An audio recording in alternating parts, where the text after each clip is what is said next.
Editing இல்லைடா out எடுக்கிறது கஷ்டம்டா 60 FPS நீ வாடா இப்போ வந்து திரும்பி எடுத்துக்கலாம்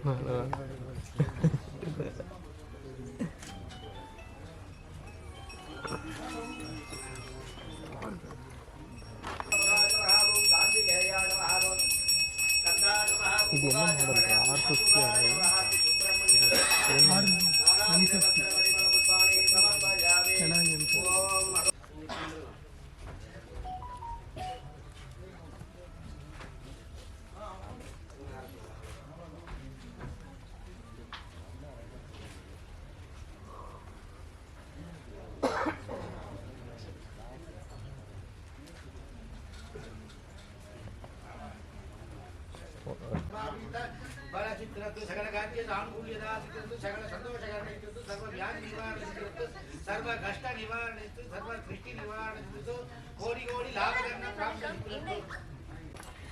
அனைவருக்கும் வணக்கம்.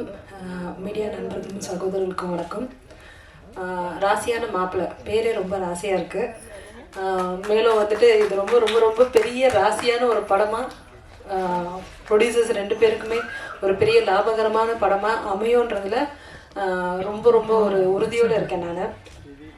And all the very best director and enter team. ரொம்ப ஒரு பாசிட்டிவான எனர்ஜியாக இருக்குது இந்த ஸ்டேஜில் இருக்கும்போது. கண்டிப்பாக இது வேறு பெரிய லெவலில் இது வந்துட்டு ரீச் ஆகும். இதில் வாய்ப்பு கொடுத்த எனக்கு மிகவும் நன்றி. All the very best. இதோட வெற்றி விழாவில் மீண்டும் உங்கள் எல்லாரையும் சந்திக்கிறேன். நன்றி, வணக்கம். எல்லாருக்கும் வணக்கம். ரொம்ப சந்தோஷமாக இருக்குது. இன்றைக்கி ராசியான மாப்பிள்ளை படப்பூஜையில் எல்லாரையும் பார்க்கறதுல ரொம்ப சந்தோஷமாக இருக்குது. அண்ட் கேஜி ப்ரொடக்ஷனுடைய first movie. So very congratulation sir தயாரிப்பாளர்களுக்கு. அண்ட் டைரக்டர் சார் ரொம்ப ஒரு நல்ல கேரக்டர் எனக்கு கொடுத்துருக்காங்க. Thank you so much sir. இந்த படம் இதே மாதிரி சக்ஸஸ் மீட்டில் உங்களை மீட் பண்ணோம். Thank you so much. வந்திருக்கும் கலை உலக பிரம்மாக்களுக்கும் பத்திரிகை மீடியா நண்பர்களுக்கும் ராசியான மாப்பிள்ளை படக்குழுவினருக்கும் என்னுடைய மனமார்ந்த வாழ்த்துக்கள். எந்த ஒரு தொழில் தொடங்குவதற்கும் ரொம்ப ராசி வேணும்னு சொல்லுவாங்க. பட் இதில் ராசியாகவே அமைஞ்சிருக்கு. இந்த ராசியான மாப்பிள்ளை எல்லோருக்கும் பிடித்த மாப்பிள்ளையாக வெற்றி வர வாழ்த்துகிறேன். இந்த படத்தில் என்னுடைய பங்கும் ஒரு தொழில் இருப்பதில் இந்த படக்குழுவுக்கு என்னுடைய மனமார்ந்த நன்றியை தெரிவித்துக் கொள்கிறேன். நன்றி, வணக்கம். என்னுடைய பணிவான மனம் தெரிவிச்சுக்கிறேன். ராசியான மாப்பிள்ளை, ராசியான பொண்ணு, ராசியான பையன், ராசியான அம்மா அப்பான்னு சொல்லுவாங்க. நம்ம ராஜஜோதி வந்து உண்மையிலே பாராட்டணும். ஏன்னா சினிமா இண்டஸ்ட்ரியில் இப்போ ஒரு டைட்டில் வைக்கவே இல்லை யாரும். 100 வருஷம் ஆச்சு. எத்தனையோ டைட்டில் வச்சுருக்காங்க, நீங்கள் பார்த்துருப்பீங்க. இப்போ ஒரு டைட்டில் தேர்ந்தெடுத்து பதிவு பண்ணி நீ அற்புதமான ப்ரொடியூசர் 2 பேருமே பார்த்தேன். 2 பேரும் முகமும் புன்னகை மன்னன் மாரியே இருக்காங்க. பாலு மாரியே இருக்காங்க 2 பேருமே. ஏன்னா படம்னா இப்படி தான் இருக்கணும். பாருங்கள், நம்ம ஒரு யார் கேட்டாலுமே என்ன படையோ ராசியான மாப்பிள்ளை சொல்கிற மாரி ஒரு எல்லார் வாயிலும் வர மாரி இருக்குது. அதனால் இந்த படம் வேர்ல்டு ஃபுல்லாக போய் போகணும். ஏன்னு கேட்டிங்கன்னா எந்த ஒரு தொழில் பண்ணாலுமே அவர் ராசியான ஆளியா, அவர் ராசியான பையன் அப்படின்னு சொல்லுவாங்க. ஒரு ராசியான மாப்பிள்ளைன்னு முத திரை உலகத்தில் வேர்ல்டு ஃபுல்லாகவே இந்த ஒரு தமிழ் டைட்டில் வச்சுருது எங்கள் சங்கத்தையும் பெருமை, என்னுடைய டைரக்டர், எங்களுடைய தயாரிப்பாளர் வந்திருக்க அத்தனை பேருமே பெருமைன்னு சொல்லி இந்த படம் மிகப்பெரிய வெற்றி அடையணும். காரணம் என்ன, இந்த படம் ஜெயிச்சிச்சுன்னா மிகப்பெரிய அடுத்த இதேமாதிரி தமிழ் எல்லாம் டைட்டில் வைப்பாங்க. எப்படின்னா தமிழ் தான் இன்றைக்கி உலகம் முழுக்க. அப்படியா இன்றைக்கி பிரதமர் நேற்று கூட குடியரசுத் தலைவர், துணைத் தலைவர் ராதாகிருஷ்ணன் கூட தமிழில் தான் முதல் உரையாற்றினார். அதனால் சினிமாவை பொறுத்த வரைக்கும் நம்பினால் யாரும் கெடுத்ததே கிடையாது. இந்த ராசியான மாப்பிள்ளை அற்புதமான பிடிச்சதை இவங்க சப்போர்ட் பண்ணி இந்த படத்தை கொண்டு சொல்லி வந்திருக்க அனைவருக்கும் என்னோட பணமான நன்றி தெரிவிக்கிறேன். நன்றி, வணக்கம். எல்லாருக்கும் வணக்கம். ராசியான மாப்பிள்ளை பட துவக்க விழாவிற்கு இங்கே வருகை தந்துள்ள மீடியா நண்பர்களையும் திரையுலக பிரம்மாக்களையும் வருகின்ற வரவேற்கிறோம். ரொம்ப நாள் கழிச்சு பூஜை போடுறாங்க துவக்க விழா. வழக்கமாக ஸ்டுடியோக்குள்ளே பூஜை போடுறதெல்லாம் ரொம்ப காலியாகிடுச்சு. படம் எடுத்துகிட்டு வந்துட்டு ஆடியோ ஃபங்க்ஷன் தான் பண்ணுவாங்க, அப்புறம் ப்ரெஷ் ஷோ போடுவாங்க, ப்ரெஸ் மீட் நடத்துவாங்க, சக்ஸஸ் மீட் நடத்துவாங்க. இப்போ வந்து பூஜை போடுறதுக்குன்னா இப்போ சினிமா மறுபடியும் ஆரோக்கியத்தை நோக்கி போயிட்டுருக்குன்னு அர்த்தம்.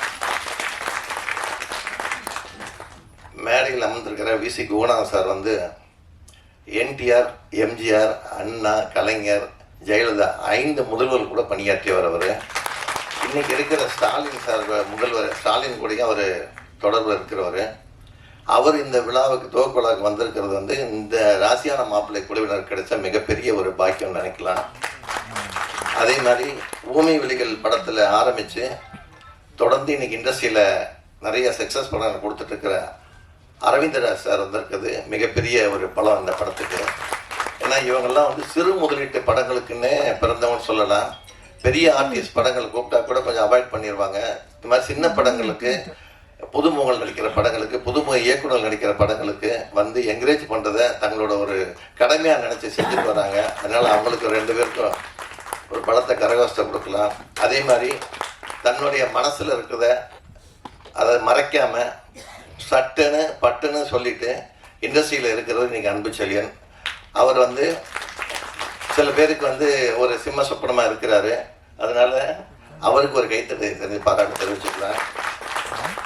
அதே மாதிரி செல்வா கேமராமேன் தான் உங்களுக்கு எல்லாம் தெரியும். இளைய தளபதி விஜயோட மாமா அவர்.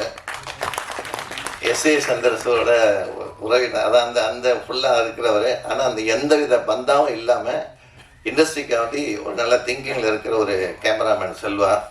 ஸோ இந்த மாதிரி குறிப்பிட்டு சொல்லக்கூடிய ஒரு 4-5 பேர் வந்தாலும் சிறப்பான ஆட்களை அழைத்த வெங்கட் அவர்களுக்கு முதல்ல நன்றி தெரிவிச்சுக்கலாம். பிஆர் வெங்கட்டுக்கு. இந்த வெங்கட்டை வந்து 25 வருஷத்துக்கு முன்னாடி சினிமாவை வந்து காட்டினது இந்த படத்தோட இயக்குனர் ராஜஜோதின்னு கேள்விப்பட்டேன். ஏன்னா அது வரைக்கும் அவர் சினிமா படிச்சுட்டு வந்தவருக்கு சினிமா தெரியாது. சினிமானா எப்படி இருக்குன்னு சொல்லி கூப்பிட்டு வந்து காட்டி ரேடியோ ஸ்டேஷன்லேருந்து சினிமாலாம் காட்டினவர் ராஜஜோதி.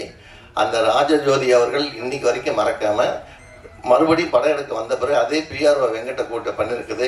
சினிமாவில் நன்றியும் விசுவாசமும் இன்னும் வந்து தாங்கலை, மறைக்கலை, மறுக்கப்படலைங்கிறதுக்கு ஒரு உதாரணம் அது. அதே மாதிரி தயாரிப்பாளருக்கு வந்து நம்ம வந்து ஒரு மிகப்பெரிய கைத்தட்டு தெரிவிக்கணும். ஏன்னா கண்ணன் சார் அவருக்கு,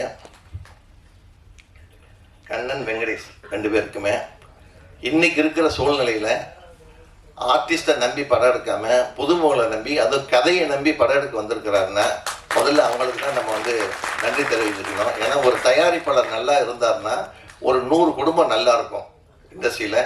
இந்த மாதிரி புதுசாக வந்து படம் எடுக்க வரவங்களால தான் இன்றைக்கி சினிமா செழிப்பாக இருக்குது, ஆரோக்கியமாக இருக்குதுன்னு சொல்லலாம், வேலை வாய்ப்பு இருக்குதுன்னு கூட சொல்லலாம். அதே மாதிரி இந்த மாதிரி படங்களில் என்ன சம்பளம் கொடுத்தாலும் நடித்து தரேன் அப்படின்னு சொல்லி வர்றவர் தான் முத்துக்காலை.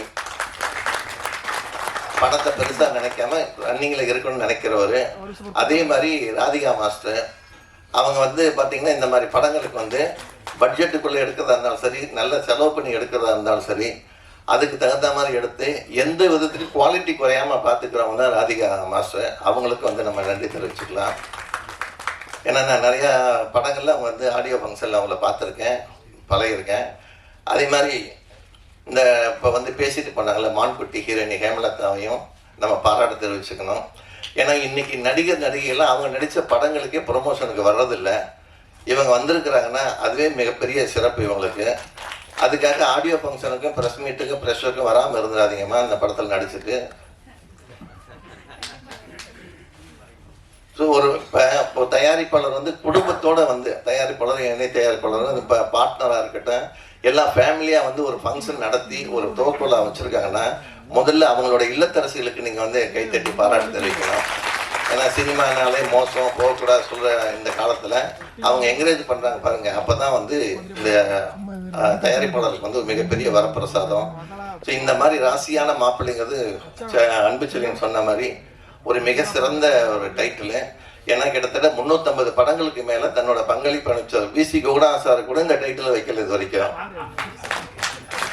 எப்படி விட்டாருன்னு தெரியல இந்த மாதிரி. ஏன்னா அவரோட டைட்டில் எல்லாமே ஒரு மேன் பவராக இருக்கும், ஒரு கேட்சிங்காக இருக்கும், அது ஈஸியாக வந்து வாயில் நுழைகிறதா இருக்கும். அந்த மாதிரி டைட்டில் வைப்பார். ஏன்னா அவர் எம்ஜிஆர் கிட்ட வந்து ட்ரைனிங் எடுத்தவர், கலைஞர் கூட பழகினவர். ஸோ அவரே இந்த மாதிரி டைட்டில் வைக்கலைங்கிறது ஒரு ஒரு சிறப்பு அம்சம் தான்.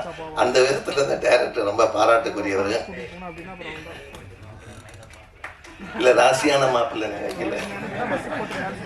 ஸோ இந்த மாதிரி படங்களுக்கு வந்து சோசியல் மீடியா, அதாவது ஊடகம், பத்திரிகையாளர்கள்லாம் ஆரம்பத்துலேருந்து இந்த படத்துக்கு ஒரு ஹைப்பை கிரியேட் பண்ணிக்கிட்டே இருந்தீங்கன்னா தான் இந்த படம் ரிலீஸ் ஆகும்போது இந்த படங்களுக்கு வந்து மிகப்பெரிய ஒரு எதிர்பார்ப்பு கிடைக்கும்.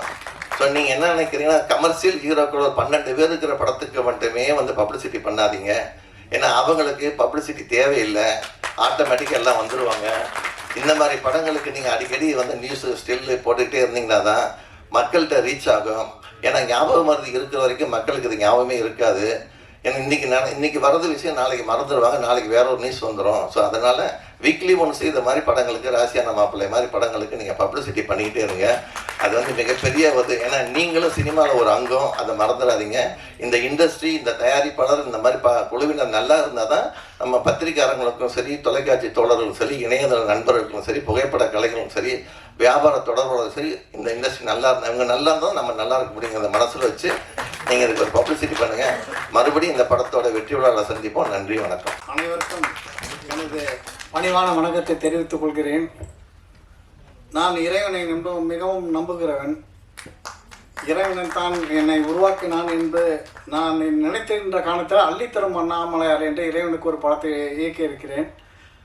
எனது நண்பர்கள் தான் உறுதுணையாக இருக்கிறார்கள்.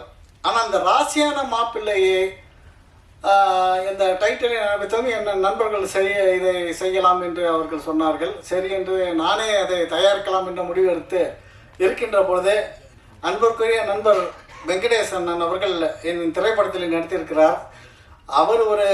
அவருடைய நண்பரை பார்த்து அண்ணன் அவர்கள்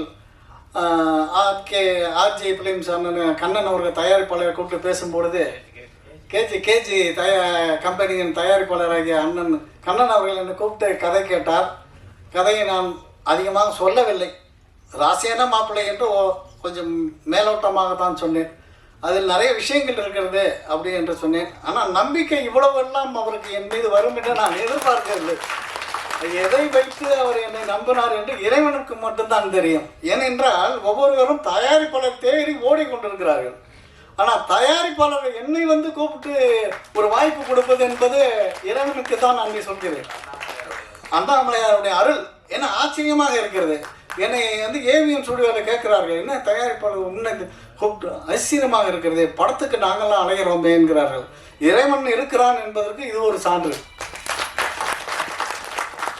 அப்படி இருக்கின்ற பொழுது இதை வந்து படம் எடுக்கலாம் என்ற தைரியத்தை எனக்கு வரவழைத்தது எனது அருமை நண்பர் தங்கராஜ் அவர்கள்.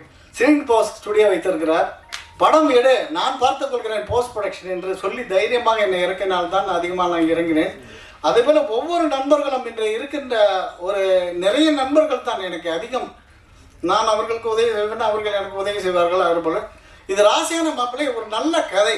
முதலில் பார்த்தீங்கன்னா திருமணம் செய்வதற்கு ஒரு பெண் எவ்வளோ போராடுகிறாள், ஒரு ஆண்மகன் எவ்வளோ போராடுகிறான், வாழ்க்கையை ஏன் அவர்கள் சரியாக வாழவில்லை, அதில் வருகின்ற டைவர்ஸ் பிரச்சனைகள், அது வாழ நினைத்தால் வாழலாம் என்ற கருத்துக்களையும் வைத்துக்கொண்டு எங்கே ஒளிந்தாலும் உறவுகள் விடுவதில்லை, உறவுகள் என்பது நாம் ஒளிந்தாலும் விடுவதில்லை என்ற சில கருத்துக்களையும் வச்சுக்கொண்டு ராசியான மிக நல்ல கதை. எந்தவித ஆபாசங்களோ கொலை வெட்டு குத்து இருக்காது, நல்ல நகைச்சுவை படம். இதில் வந்து நடிகர்களை ஏன் போடவில்லை என்றால், யார் போட வேண்டும், அவர்கள் போடவில்லை இவர்கள் போட என்ற யாருக்கும் வருத்தமும் வரக்கூடாது. அண்ணன் அவர்கள் சொன்னேன், நீ எதை வேணாலும் செய்யல் என்று கண்ணன் சார் அவர்களும் வெங்கடேஷ் அவர்கள் சொன்னார்கள். ஆனால் இவ்வளவு நம்பிக்கை வைத்து எனக்கு இந்த திரைப்படத்தை கொடுத்ததற்கு மிகப்பெரிய வெற்றி இருக்க நான் உழைப்பேன், எனது நண்பர்கள் உழைப்பார் என்று உறுதி கொள்கிறேன். இந்த வாய்ப்பினை எனக்கு தந்த தயாரிப்பாளர்கள் நன்றியை கூறி அனைவரும் எனக்கு உறுதுணையாக இருக்க வேண்டும் என்று பணிவாக வேண்டி விடைபெறுகிறேன். நன்றி, வணக்கம். வந்திருக்கூடிய எல்லாருக்கும் வணக்கம். மேடையில் வந்திருக்கொண்டு இருக்கிற ஜாம்பவான்கள், நான் பெரிய பெரிய ஆளுங்க, என்னுடைய வயசுக்கும் மீறினவங்களாம் இருக்காங்க, எனக்கு பேரும் தெரியல, அவர்களெல்லாம் நன்றி தெரிவிச்சுக்கிறேன். இதில் எனக்கு அந்த அன்பு செல்வன் சார் வந்து அந்த சிறுபட தயாரிப்பாளர்கள் இதில் ரொம்ப பிடிக்க வர சார். எனக்கு ஏன்னா அவர் சிறுபட தயாரிப்பாக ரொம்ப ஊக்குவிக்கிறார். நானும் கண்ணன் கேஜி கண்ணன் சார் வந்து ஒரு பெரிய ஃபில்லர் அவர், நான் ஒரு சின்ன தூண் அதில். அவர் நான் நல்ல நீண்ட நண்பர், தொழில் ரீதியாக நாங்கள் நண்பர்கள்.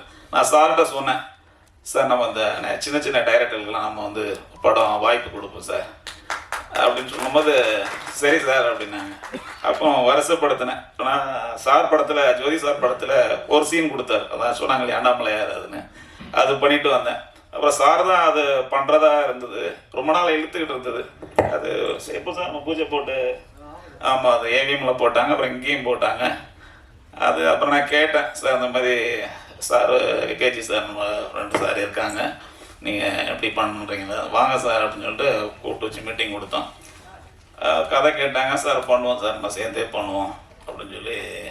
அது கேஜி சாருக்கு பெரிய நன்றி சொல்லணும். என்னுடைய பேச்சை கேட்டு இவ்வளோ இறங்கியிருக்காரு. இப்போ நானும் அவருக்கு ஒரு துணியாக இருப்பேன் எப்பவுமே. அது ஒன்று சார். அதுமாதிரி தொடர்ந்து இந்த கேஜி ப்ரொடக்ஷன்ஸ் வந்து சிறு டைரக்டர்களுக்கு நாங்கள் வந்து வாய்ப்பு கண்டினியூவாக இன்னும் ஒரு 3-4 படம் வந்து பண்ண போகிறோம். அதெல்லாம் கதை கேட்டிருக்கிறோம், கண்டினியூவாக பண்ணுவோம். ஏன்னா இன்னைக்கு தயாரிப்பாளர் கிடைக்கிறது குதிரை கொம்பு, எனக்கும் தெரியும். சின்ன சின்ன டைரக்டர் எவ்வளோ கஷ்டப்படுறாங்க அதுவும் எனக்கு தெரியும் சார். அதனால் இந்த எங்களை வந்து நல்லா கரெக்டாக நீங்கள் பயன்படுத்திங்க. லாஸ்ட்டு கூட இந்த அறியாத பசங்க படத்தில் வந்து சார் ரகு சார் வந்து, ரகு சார் அங்கே இருக்காங்க உங்களுக்கு, பெரிய முத்துராமன் சார் ஐயா பேச மாலையை வச்சுக்கிட்டு சார் நின்றுட்டே இருக்கிறாங்க. நிறைய விஷயம் பேசினாங்க. ஏன்னா அவர் சொல்லும்போது அதில் நானும் ரொம்ப மனசு பாதிச்சது. ஏன்னா அவர் அவ்வளோ பெரிய டைரக்டர் வந்து ரொம்ப பொறுமையாக பேசினார். அவர் நிறைய கதைகள் சொன்னார். டைரக்டர்கள்லாம் ஒரு 5 இது தான் சொன்னார். உழைப்பு, தன்னம்பிக்கை, ஒழுக்கம், எல்லாத்தையும் இந்த ஒரு 5 இது சொன்னார், மறந்துட்டேன். அது மாதிரி சின்ன சின்ன டைரக்டருக்கு வந்து கரெக்டாக எங்களை பயன்படுத்துங்க. நாங்கள் தொடர்ந்து வாய்ப்பு கொடுக்குறோம். ஒரு 3-4 படம் கண்டினியூ நாங்கள் பேசி வச்சுருக்கோம். இந்த கேஜி ப்ரொடக்ஷன்ஸ் வந்து இன்னும் எங்களால் பெரிய ப்ரொடியூசர் பண்ண முடியும். ஆனால் சின்ன டைரக்டர்களுக்கு உருவாக்குறது பண்ணுறதுக்காக நாங்கள் இதில் இருக்கோம் சார். நன்றி, வணக்கம்.